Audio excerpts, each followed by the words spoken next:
বন্ধুরা, এই আমার হয়ে গেছে ছোলার ডাল। ভাত দিয়ে খাবো বলে একটু ঝোল ঝোল রেখেছি। হ্যালো বন্ধুরা, আজকে ছোলার ডাল রান্না করবো। ছোলার ডালটা সেদ্ধ করে নেব। হ্যালো বন্ধুরা, ডালটা সেদ্ধ হয়ে গেছে।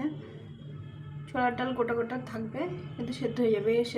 এই লবণ আর হলুদ দিয়ে ডালটাকে একটু ফুটিয়ে, একটু সামান্য হলুদ, আদা আর জিরা বেটে নিয়েছি, এইটা দিয়ে ডালটাকে ফুটিয়ে নেব। গরম হয়ে গেছে। শুকনো লঙ্কা, দারচিনি, এলাচ আর জিরেটা দিয়ে দেবো, তেজপাতা, ডালটা দিয়ে দেবো। ডালটা ফুটে গেছে। এখন দেবো 1 চামচ ঘি, একটু গরম মশলা, সানরাইসের গুঁড়ো গরম মশলা আর একটু মিষ্টি চিনি দিয়ে এটাকে নামিয়ে দেবো। হয়ে গেছে, নামিয়ে দেবো।